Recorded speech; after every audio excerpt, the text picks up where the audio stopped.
आज social media के माध्यम से मुझे यह जानकारी प्राप्त हुआ है और मैंने देखा है कि कुछ दिनों पहले जिन पर हरियाणा एवं पंजाब प्रदेश के श्रमिकों ने लगभग 1 साल से कई तरह के आरोप उन पर लगते आ रहे थे,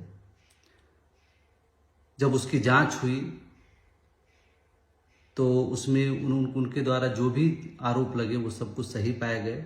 उसके बारे में आप लोग को पता है किस तरह से वहाँ पे जांच हुई और जांच होने के बाद जो रिपोर्ट आया और मुझे एक मौका देने के लिए मुझे कुरुक्षेत्र में बुलाया गया था उसके घर पे, उनके बड़े भाई का घर है। वहाँ पे किस तरह से मुझे हाउस अरेस्ट टाइप का किया गया, ज़बरदस्ती हम पर उनके द्वारा जो हिसाब दिया गया उस पर दस्तखत कराया गया। जिन लोगों पर हरियाणा के मजदूरों के साथ, पंजाब के मजदूरों के साथ गलत करने का आरोप लगते आए, उनके पक्ष में यह बोलने के लिए मजबूर किया गया रात के 2 बजे। उसका डिटेल्स भी है कि आप इन लोगों को एक वीडियो जारी करिए कि यही लोग वहाँ के अध्यक्ष रहेंगे, इन्हीं के नेतृत्व में वहाँ के माल गोदाम के मजदूरों को सारा काम होगा, ताकि ये उसको प्रचार कर सके। और ये सोचा था कि दबाव में आ जाएंगे, ये डर जाएंगे और मेरे खिलाफ कोई भी कार्रवाई नहीं करेंगे। उस घटना का जो भी है वो पहले भी आप लोग को सब तरह का दस्तावेज और सब कुछ संपन्न हो गया है। मैं आज जो मुझ पर व्यक्तिगत आरोप उन्होंने लगाया है लोगों के सामने और बाकायदा वीडियो रिकॉर्डिंग करके सोशल मीडिया में उन्होंने जारी किया है, उसमें से 2-3 आरोप जो उन्होंने लगाए हैं। सबसे पहला है कि मेरे नाम से या मेरे पास लगभग 7 पेट्रोल पंप हैं। मैं ये कहना चाहता हूं उनसे कि अगर मेरे पास 7 पेट्रोल पंप हैं तो पेट्रोल पंप तो कहीं न कहीं होंगे, हवा में तो नहीं हो सकता है। वो किसी रोड पे होंगे, किसी जगह पे होंगे। उसका पूरा विवरण अगर आपके पास आया है ये रिपोर्ट, तो उसका तो सारा डिटेल्स भी आया होगा। वो डिटेल्स आप लोगों के समक्ष रखिए और विश्वास रखो, मैं संगठन के जो भी पदाधिकारी कार्यकर्ता, अगर तुम्हारा डिटेल्स जो आता है उस पर मैं उन लोगों को लेकर मैं स्वयं वहाँ पहुँचूँगा कि मुझे भी पता चलना चाहिए कि मेरा 7 पेट्रोल पंप कहाँ कहाँ पर है। दूसरा बात उसने कहा है कि झारखंड में मेरा 2 मॉल है या देश में कहीं पे 2 मॉल है। मैं उसका डिटेल्स मांगना चाहता हूँ उससे कि वो मॉल का कोई नाम होगा, कोई दस्तावेज होगा, कहाँ पे है, तुम उसको डिटेल्स दो, जिसमें हम लोग पहुँच करके उस मॉल में पहुँचने का काम करेंगे, कुछ खरीदारी भी करने का काम करेंगे और अपने साथ लोगों को भी ले चलेंगे। और तुम भी वहाँ पहुँचो ताकि पता चल सके कि हाँ भाई मॉल है, इनके नाम पर मॉल मेरा है। तीसरा उसने बोला है कि असम में वहाँ के लोगों से मिल करके मैंने 25 करोड़ की संपत्ति बनाई है, जिसका हर महीने मुझे 15 लाख रुपया किराया आता है या जो भी उसने बताया है।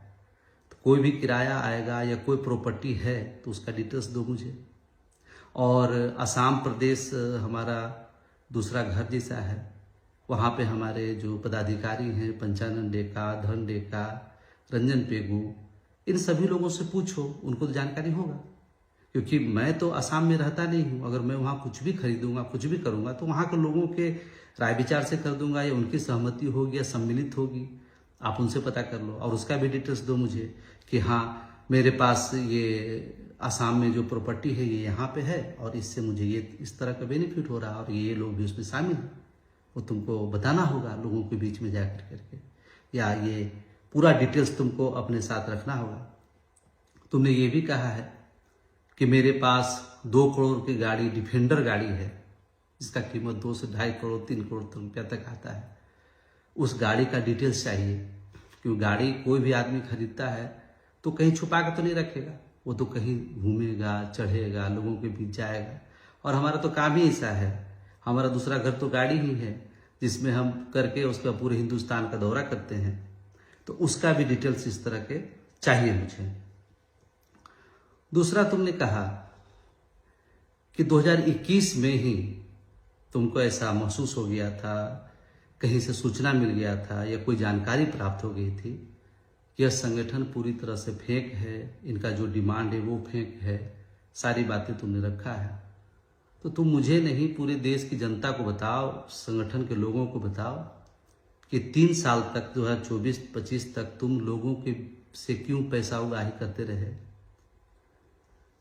क्यों सबका फॉर्म भरता रहा, क्यों इस तरह की एक्टिविटी में तुम शामिल रहा।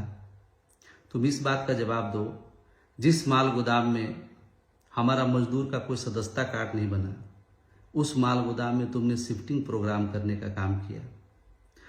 हमारे संगठन के किसी बायलॉज में जिला अध्यक्ष का कोई पद नहीं है, किसी प्रकार का ये उल्लेखित नहीं है। तुमने अपने मन से विभिन्न जिला अध्यक्ष को चुनने का काम किया, उनको भरमाने का काम किया। अगर तुमको पता ही था कि ये काम नहीं होगा या इस तरह की बात है, तो इस तरह का कार्यक्रम क्यों किया और लोगों से इस तरह की पैसा उगाही करने का काम क्यों किया। इन सभी बातों को तुमको जवाब जो है तुम करे, मैं 15 दिन के अंदर दूंगा। मैं चाहता हूं कि अगर तुम्हारे पास है ये डिटेल्स तो तुम 15 दिन इंतजार मत करो, तुम 2 दिन 1 दिन जितना जल्द से जल्द हो सके वो तुम बताने का काम करो। और ये जितने आरोप हैं अगर ये साबित हो जाते हैं तो मैं संगठन से स्वयं इस्तीफा दूंगा। मेरी जो भी प्रॉपर्टी होगी, जो पाया जाएगा कि मेरा मतलब ये पेट्रोल पंप है, मॉल है, डिफेंडर गाड़ी है, ये सारी चीज़ें जो है मैं स्वयं संगठन को दान कर दूंगा। और या जो भी संगठन निर्णय लेगी, जो भी लोग जो निर्णय लेंगे वो सजा भोगने के लिए या जो भी मुझ पर आरोप लगे हैं और ये सत्य साबित हो जाते हैं तो मैं उसको, हमारे संगठन को लोग जो भी निर्णय लेंगे मैं उनके निर्णय के साथ चला जाऊंगा। दूसरी बात है, तुमने ये कहा है कि मैंने 300 करोड़ और 200 करोड़ शायद और आ रहा है रिपोर्ट तुम्हारे पास, लगभग 500 करोड़ की प्रॉपर्टी मैंने बनाया है। अच्छी बात है। मुझे ये बताओ, आज 2025 चल रहा है, नरेंद्र मोदी जी का शासनकाल है। आज देश में कोई भी व्यक्ति 2 लाख रुपया से ज़्यादा का कोई खरीदारी करता है तो उसका आधार कार्ड और पैन कार्ड लगता है। हर आदमी का आधार कार्ड, पैन कार्ड लिंक है। और अगर हमारे पास कोई सोर्स ऑफ इनकम नहीं है जिससे मैं 500 करोड़ की प्रॉपर्टी बना सकता हूं, तो सबसे पहले तो इनकम टैक्स, इनसे जुड़ी हुई सारी एजेंसियां पहले हमारे पास आ जाएगी कि आप मुझे डिटेल्स दो। आज 10 लाख से ज़्यादा किसी के अकाउंट में ट्रांजैक्शन होता है तो इनकम टैक्स का नोटिस आ जाता है। लेकिन तुम इतना बौखलाए हुए हो, इतना ज़्यादा मतलब तुम डिप्रेस्ड हो कि तुम ये भी नहीं सोचा कि जो आरोप हम लगा रहे हैं, जो लोगों के बीच में ये बातें रख रहे हैं, तो उसका उत्तर लोग मांगने का काम करेगा। लेकिन तुमने ये काम नहीं किया। दूसरा, मैं तुमसे पूछना चाहता हूं, तुम ये कह रहे हो कि इस संगठन के नाम से ये निकला है कि कोई भी मतलब नेता मंत्री इसमें भाग नहीं लेंगे, कोई मीटिंग नहीं हो सकता है। तो मैं तुमसे पूछना चाहता हूं कि भारत का ये पहला संगठन है माल गोदाम का जिसने रेलवे माल गोदाम के मजदूरों की हक की लड़ाई जो है 26 साल से लड़ते हुए आया है। चाहे वो आंदोलन का रास्ता हो, जेल भरो आंदोलन हो, संसद भवन का घेराव हो, 37 दिन धरना प्रदर्शन, कई चीजें हैं। ये तुम नहीं समझ सकते क्योंकि तुम इससे कभी गुजरा नहीं है। तुमको बना बनाया एक प्लेटफॉर्म मिल गया जिसका पूरा इस्तेमाल तुमने लोगों से पैसे उगाही करना और इस तरह के कामों में संलिप्त होने का काम किया है। 3 बार हमारा ट्राई पार्टी की बैठक हुई है, 2003 में, 2021 में, 2024 में। 2021 के ट्राई पार्टी की बैठक, उसका दस्तावेज लगभग सभी के पास है।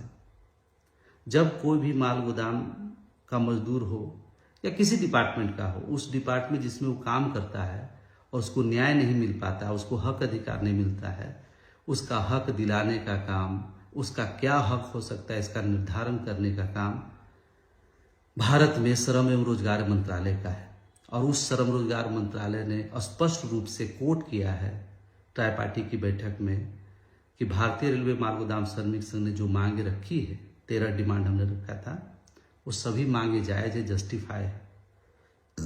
और माननीय उस समय के श्रम मंत्री जी ने एक उसमें अपना स्टेटमेंट जारी किया है, सबको सम्मान अधिकार एक समान और माल गोदाम श्रमिकों को उनका हक मिलना चाहिए। 9 अक्टूबर 2024 की जो बैठक हुई है, जिसका कॉपी मैं भेज भी दूंगा अपने लोगों को और इसका ये कॉपी भी है।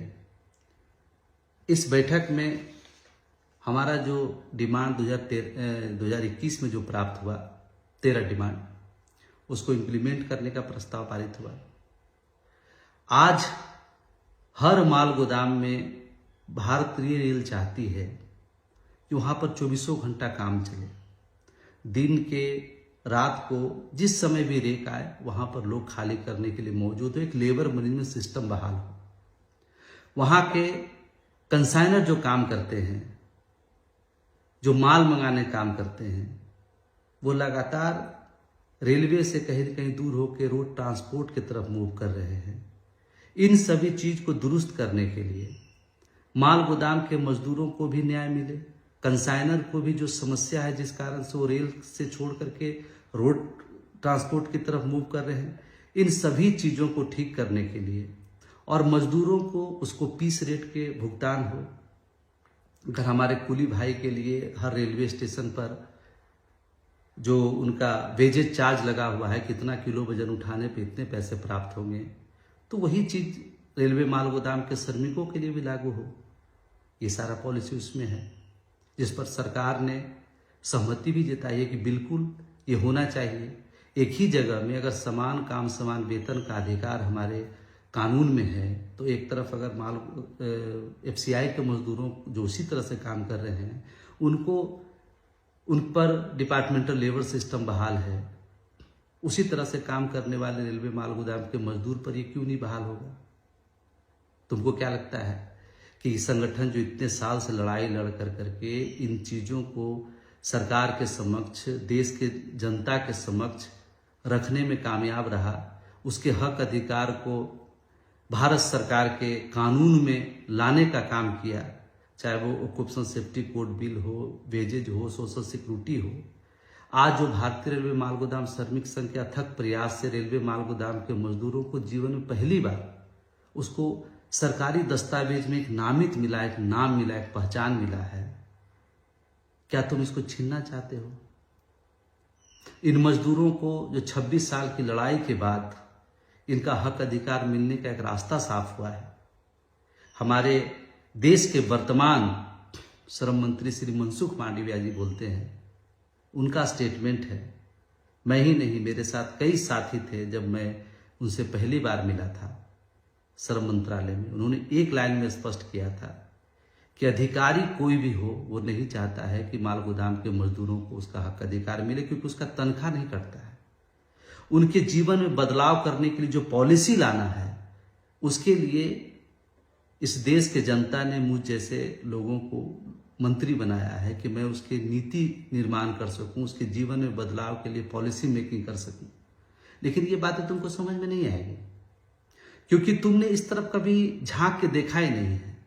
तुमने ये सोचा कि भारतीय रेलवे माल गोदाम श्रमिक संघ एक प्लेटफॉर्म मिल गया, वहां के मजदूरों को मैं जैसे चाहूंगा उस तरह के इस्तेमाल करूंगा। और तुमने इस बात को साबित भी किया है। जब भी हमारे पास माल गोदाम के मजदूर हरियाणा पंजाब से शिकायत लेके आते थे, तुम्हारा एक ही स्टेटमेंट रहता था कि आपके पास जब जाता है तो उसको वहां से भगाने का काम करिए, उसको बोलिए कि परवीन तरसेम ही तुम्हारा भाग्य विधाता है, वही तुम्हारी सारी समस्याओं का समाधान करना चाहता है, करेगा।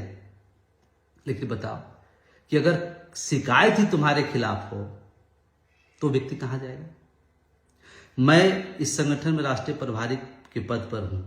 इस संगठन में राष्ट्रीय महामंत्री अरुण कुमार पासवान जी हैं, जिन्होंने इसकी पूरी संरचना की, माल गोदाम के मजदूरों को उसका हक अधिकार देने के लिए बीड़ा उठाया।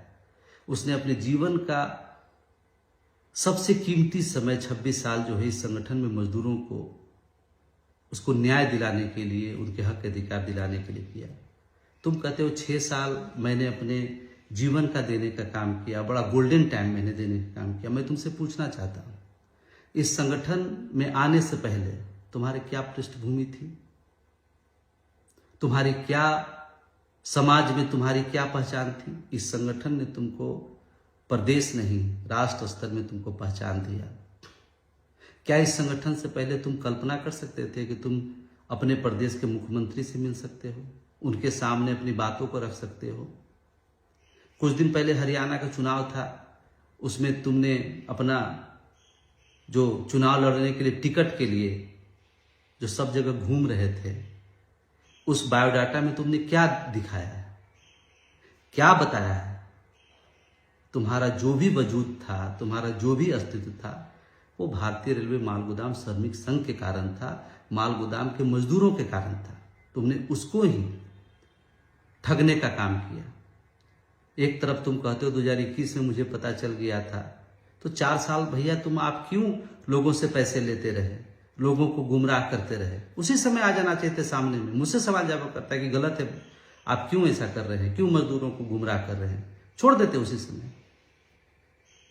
जिस संगठन ने 26 साल लड़ाई लड़ करके मजदूरों के लिए इतना बड़ा सब कुछ चीज लाया है, कानून में जगह लाया है, उसके लिए पॉलिसी मेकिंग हो रहा है, उनके लिए न्याय अब मिलने वाला है, तो तुम जैसे बहुत सारे ऐसे लोग हैं जिसको संगठन निष्कासित किया है, जिसके ऊपर आरोप सिद्ध हो चुका है कि उन्होंने लोगों से पैसे लिए हैं, लोगों से गलत पैसे उठाए, उनके जीवन में बहुत बड़ी समस्या क्रिएट करने का काम किया, ऐसे लोगों को संगठन निष्कासित किया। ये सारे लोग मिलकर इनका एक ही लक्ष्य है कि कैसे संगठन के कामों को रोका जाए, मेरे द्वारा जो ये कुकृत किया गया है उसको कैसे किसी दूसरे के माथे पर थोपा जाए। लेकिन शायद तुम ये भूल रहे हो, ये सब प्रोपगंडा करने से, लोगों को बीच झूठ सच बोलने से तुम्हारा अपराध कम नहीं हो जाएगा। जिस लोगों ने तुमको लाखों लाख रुपया देने का काम किया है वो तुमको कभी माफ नहीं करेंगे। उनका एक एक पाई पाई का हिसाब तुमको चुकाना पड़ेगा। समझ गए तुम? दूसरी बात, आज से लगभग 9 महीना पहले मैं चंडीगढ़ तुम्हारे फ्लैट पर आया था। मेरे साथ अंशुमन बनर्जी थे, सुधीर गुप्ता था, रविरंजन था, हम सभी लोग थे। 2 दिन वहां पर रुके थे, दोनों प्रदेश के लोगों का मीटिंग किया, उनको सारी बातें बताया, हमको क्या क्या करने की आवश्यकता है जिससे हमारा हक अधिकार हम तक मिल सकता है। जिस संगठन ने मालगोदाम के मजदूरों की मूलभूत सुविधाएं, इंफ्रास्ट्रक्चर डेवलपमेंट करने के लिए रेलवे बोर्ड के चेयरमैन बीके त्रिपाठी से मिलकर पूरा देश के 6 जोन का अलग अलग रिपोर्ट हमने मालगोदाम में पेश किया था, तब जाके उन्होंने अलग से एक पैकेज बना करके सभी जीएम को भेजने का काम किया। तुमने हरियाणा और पंजाब के एक भी मालगोदाम के मजदूरों का, उसका जो मिला हुआ डिमांड है, उसको कभी एक भी मालगोदाम पर लागू कराने का काम किया? नहीं किया। सिर्फ मजदूरों को साथ में ले जा करके डीआरएम के साथ बैठक किया, फोटो खिंचाया बढ़िया बढ़िया कपड़ा पहन करके, और बाहर आके कहा कि 10,000 करोड़ का आ गया है, मजदूरों का सपना पूरा हो गया है। उसको भी एक तरह से एडवर्टाइजमेंट किया अपने व्यक्तिगत लाभ के लिए। उसके बाद कभी उसके पास नहीं गया और किसी मालगोदाम का रिपोर्ट तक पेश नहीं किया कि हाँ यहाँ पे ये श्रमिकों के लिए सुविधा उपलब्ध नहीं है, आप इसको लागू करिए। उसके लिए कोई संघर्ष तुमने नहीं किया।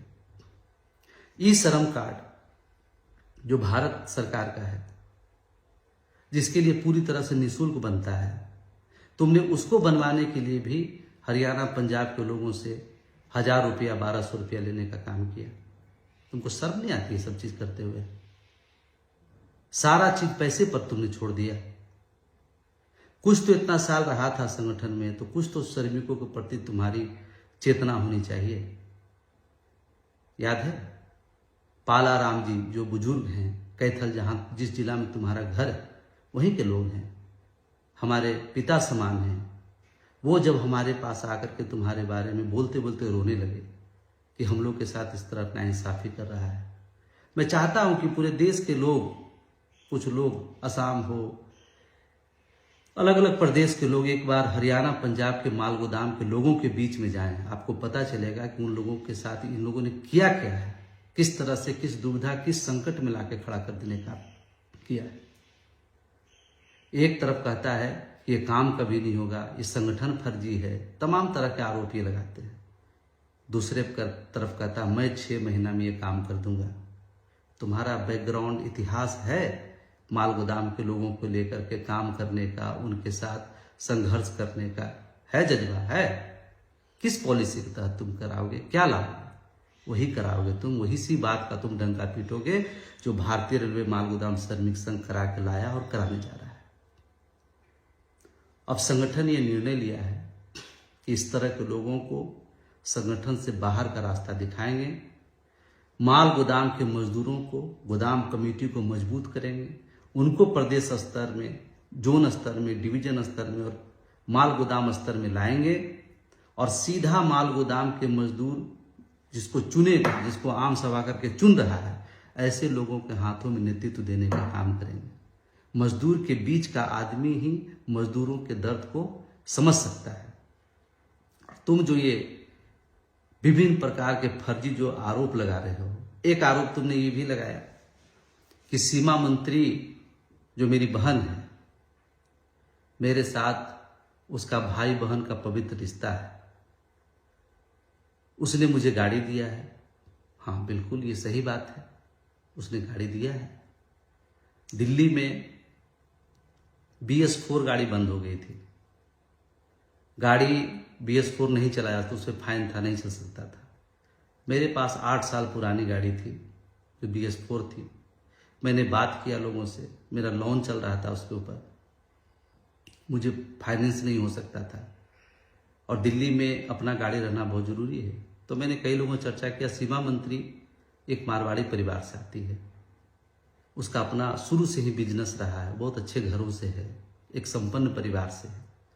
मैंने जब उससे बात किया तो उन्होंने कहा कि मैं अपने भैया के नाम से सर ले सकती हूँ।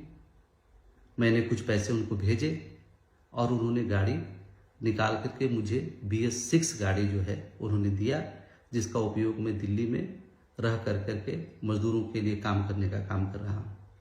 और उसका किस्ती जो है वो कभी सीमा मंत्री भी देती है, कभी मैं भी देता हूँ। ये हम दोनों भाई बहन का अंदरूनी बात है।